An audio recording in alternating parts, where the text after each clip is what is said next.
Jai Hind children, welcome in your civics class. Children, today we are going to revise the chapter electoral politics, and this chapter will come in the test also. Okay, so let us have a look of this chapter, electoral politics. As we know that the most common form of democracy in recent times is representative democracy, and in this chapter we have studied why elections are necessary and useful in a democracy, and then how electoral competition among parties serve the peoples, what makes an election democratic, and how can you distinguish between a democratic elections and a non-democratic election, children. So we have studied also the different stages of election, children. Now let us have a look of this topic, that is why election, and we are discussing about the assembly election in Haryana, children. Assembly election in Haryana in 1987, and before that the state was Haryana state had been ruled by a Congress party led government since 1982, children. Chaudhry Devi Lal, an opposition leader, he led a movement and he called his movement Nyay Yudh, and that is struggle for justice. And he formed a new party, and the name of his party was Lok Dal. So, in the 1987 state elections in Haryana, children, state assembly election in Haryana, Chaudhry Devi Lal, he was an opposition leader. He led a movement called Nyay Yudh, and that is struggle for justice, and formed a new party, and the name of his party was Lok Dal. His party joined other opposition parties to form a front against the Congress in the elections.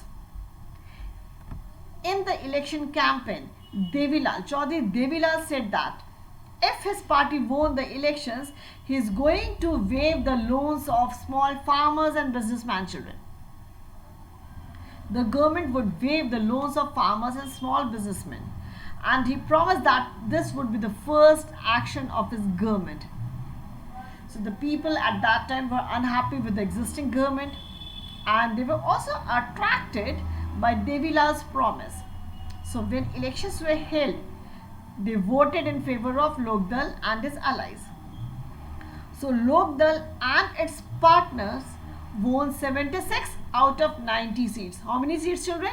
Lok Dal and its partners won 76 out of 90 seats in the state assembly election, children.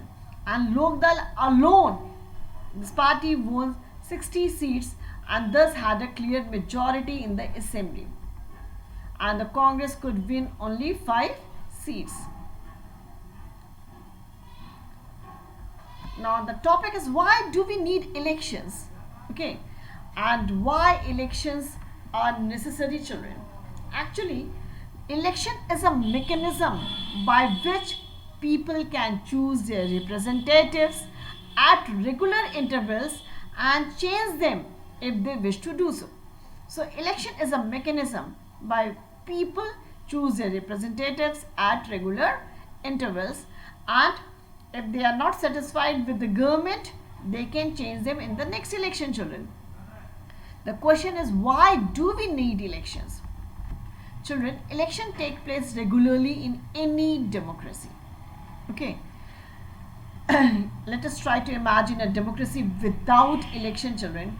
A rule of the people is possible without any elections if all the people can sit together every day and take all the decisions, children. But don't you think so? This is practically possible? No, children. This is not possible in any large community, nor is it possible for everyone to have the time and knowledge to take decisions on all matters. So, in most democracies, people rule through their representatives. Then, is there a democratic way of selecting representatives without elections? Let us think of a place where representatives are selected on the basis of age and experience, or a place where they are chosen on the basis of education or knowledge. There could be some difficulty in deciding who is more experienced or knowledgeable. But let us say the people can resolve these difficulties. Clearly, such a place does not require elections, children. But can we call this place a democracy? How do we find out if the people like their representatives or not? How to make sure that those who the people do not like do not remain their representatives? So this whole process, or you can say that this requires a mechanism, children, and this mechanism to choose our representatives at regular intervals and change them if they wish, if we wish to do so. This mechanism is called elections. So elections are considered essential in our times for any representative democracy. And in an election, the voters make many choices. Number one, they can choose who will make laws for them. They can choose who will form the government and take major decisions. They can choose the party whose policies will guide the government and lawmaking. So these, in an election, so the voters make many choices that who will make laws for them, who will form the government and take major decisions. They can choose a party whose policies will guide the government and lawmaking, children. Now the question is, what makes an election democratic? Elections are held in many ways. All democratic countries hold elections, but most non-democratic countries also hold some kind of elections. Now, how do we distinguish whether this is democratic elections or whether this is non-democratic elections, children? So, let us recall what you have studied in the previous chapter, children.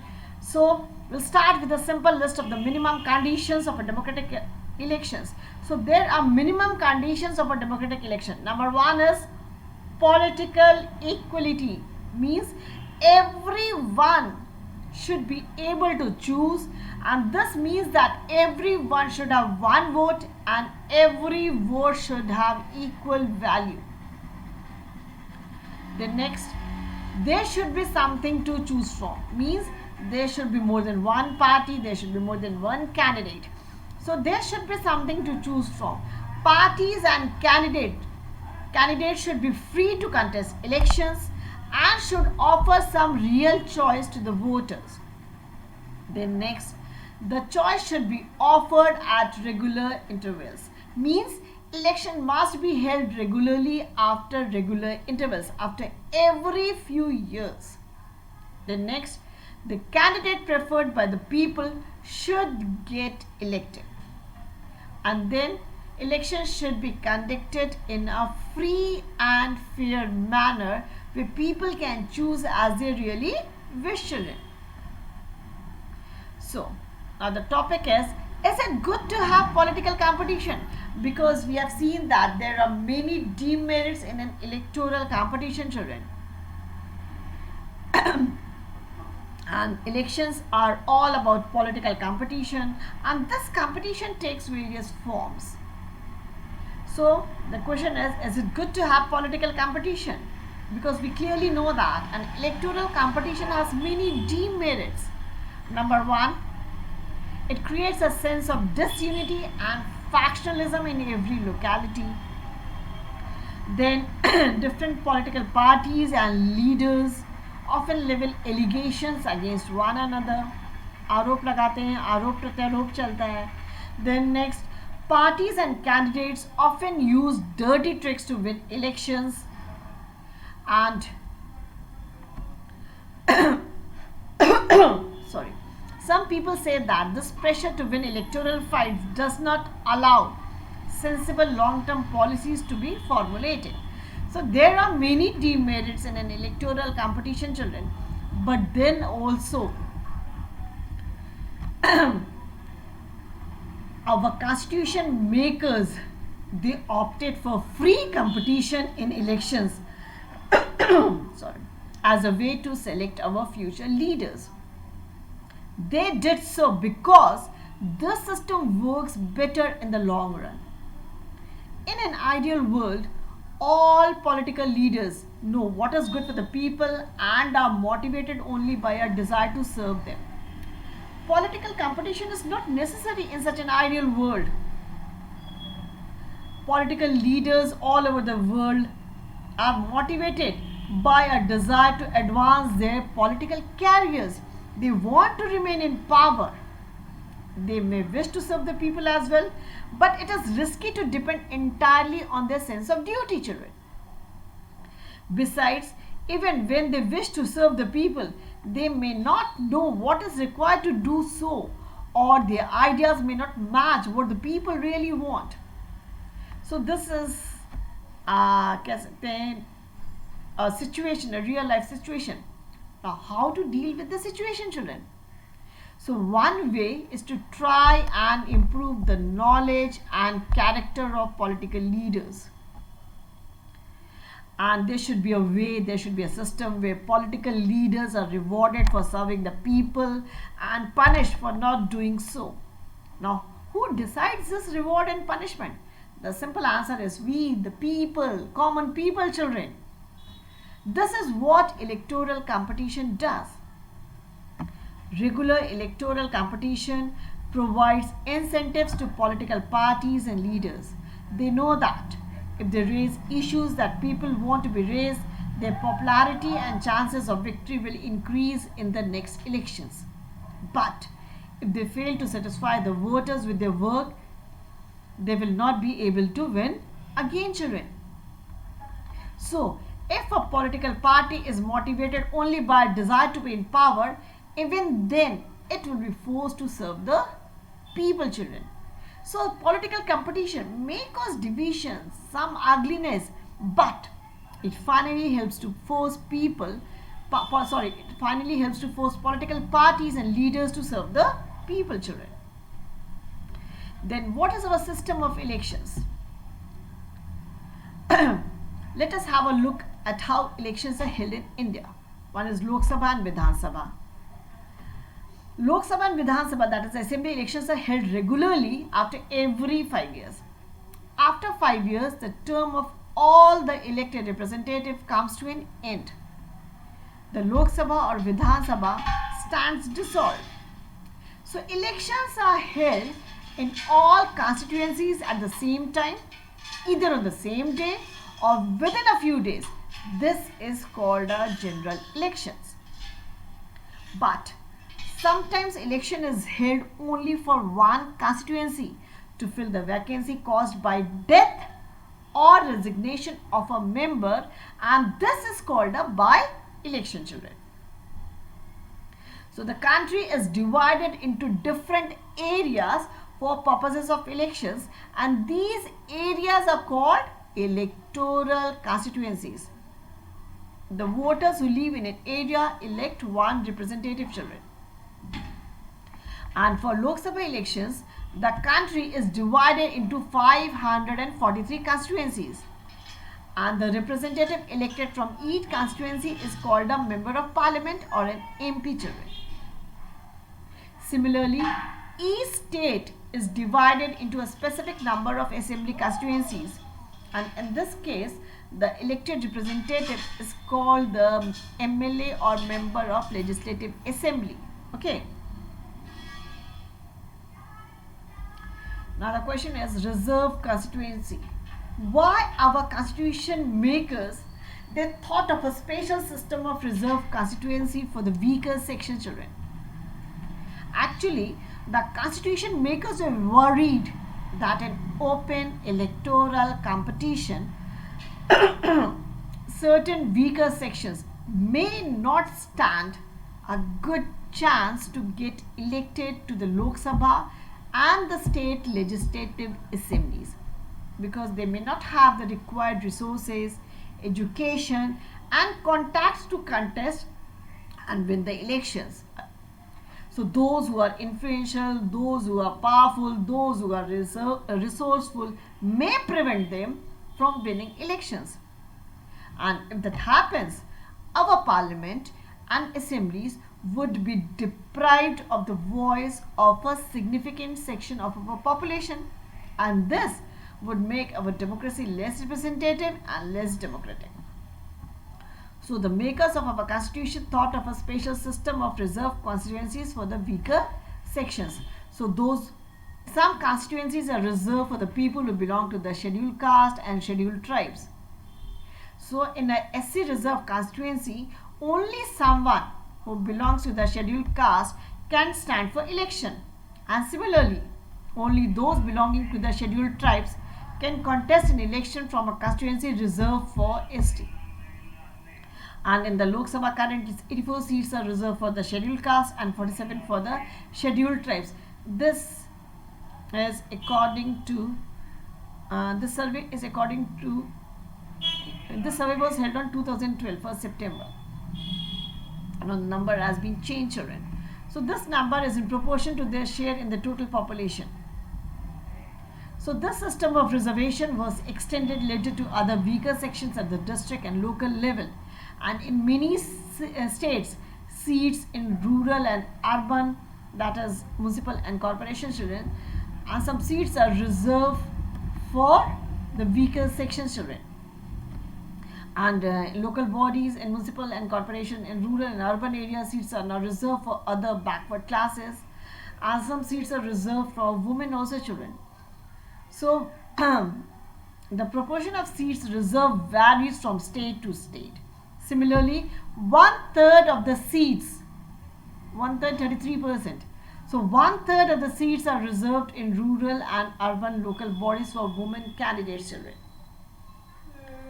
Now there comes the voter list. We are just trying to read the stages of the election process children.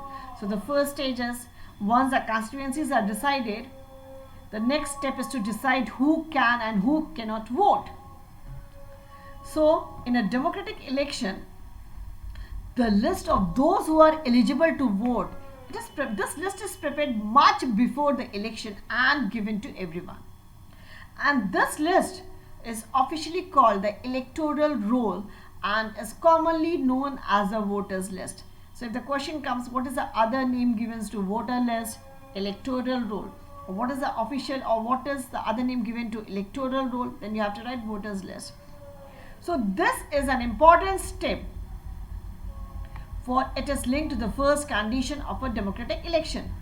Everyone should get an equal opportunity to choose representatives children. In practice, it means that everyone should have one vote and each vote should have equal value. And no one should be denied the right to vote without any reason. Different citizens differ from one another in many ways. Some are rich, some are poor, some are educated, some are illiterate. Some are good human beings, some are not, some are very rude. But all of them have the right to vote children. So all of them are human beings without their all of them are human needs. They are having their own needs, their own views children, and that is why all of them deserve to have an equal say in decisions that affect them. In our country, all the citizens aged 18 years and above can vote in an election. So the first thing is, a voters list is prepared, and all the citizens, whether the person is rich, poor, educated, uneducated, illiterate, all the citizens aged 18 years and above can vote in an election children. Every citizen has a right to vote regardless of his or her caste, religion or gender children. Now, it is the responsibility of the government to get the names of all the eligible voters put on the voters list. As new persons attain voting age, names are added to the voters list, and names of those who have moved out of a place or those who are dead are deleted from the voters list. So a complete revision of this list takes place every 5 years, and this is done to ensure that it remains up to date. Now in the list few years, a new system of election photo identity card, means EPIC. The question can come like this also. You have to write the full form of EPIC, election photo identity card children. So in the last few years, a new system of election photo identity card has been introduced. The government has tried to give this card to every person on the vote, every person, children, on the voters list. So the voters are required to carry this card when they go out to vote, so that no one can vote for someone else. But children, the card is not yet compulsory, not yet mandatory for voting. For voting, the voters can show many other proofs of identity like the ration card, passport, or the driving license, etc. children. So all the citizens 18 or above, they are having the right to vote. Now the topic is nomination of candidates. Now who can contest an election, children? For voting age is 18 years. For nomination of candidates, it is 25 years minimum. So when there are almost no restrictions on anyone to contest an election, this is what our system provides. So we noted that in a democratic election, people should have a real choice. This happens only when there are almost no restrictions on anyone to contest an election. And this is what our system provides. Anyone who can be a voter can also become a candidate in election. मतलब आप voter भी बन सकते हो, आप candidate भी बन सकते हो, आप खड़े भी हो सकते हो election में. The only difference is that in order to be a candidate, the minimum age is 25 years, while for voting, the minimum age is 18 years. So anyone who can be a voter can also become a candidate in elections. The only difference is that in order to be a candidate, the minimum age is 25 years, while it is only 18 years for being a voter. There are some other restrictions on criminals, etc. children, but these apply in very extreme cases. So political parties nominate their candidates who get the party symbol and support, and party's nomination is often called party ticket. Remember that. So everyone who wishes to contest an election has to fill a nomination form and give some money as security deposit, children. Recently, a new system of declaration has been introduced on direction from the Supreme Court. What is that? Every candidate has to make a legal declaration giving full details of number 1, serious criminal cases pending against a candidate, number 2, details of the assets and liabilities of the candidate and his or her family, number 3, education qualifications of the candidate. So this information, or you can say that every candidate has to make a legal declaration, and this direction has come from the Supreme Court that you have to give full details of serious criminal cases pending against a candidate, then details of the assets and liabilities of the candidate and his or her family, then third, education qualifications of the candidate, and this information has to be made public, and thus provides an opportunity to the voters to make their decision on the basis of the information provided by the candidates. आपको लग रहा है कि इसके ऊपर case चल रहा है, क्रिमिनल केस चल रहा है, I don't want to give him vote, आप मत दीजिए. इसीलिए ये सारी चीज़ें जो हैं वो पब्लिक की जाती हैं कि you have to make voters, you have to make your sensible choice.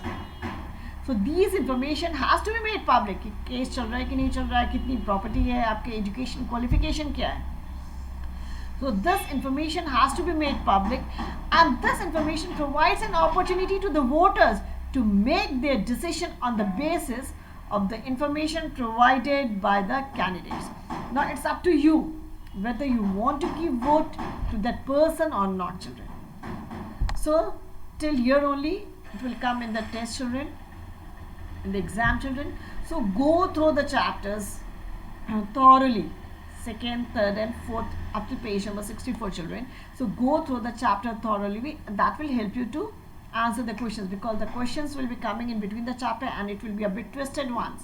So read the chapter thoroughly so that you can secure good marks in the exams, children. So stay home and stay safe. Thank you and have a nice day, children.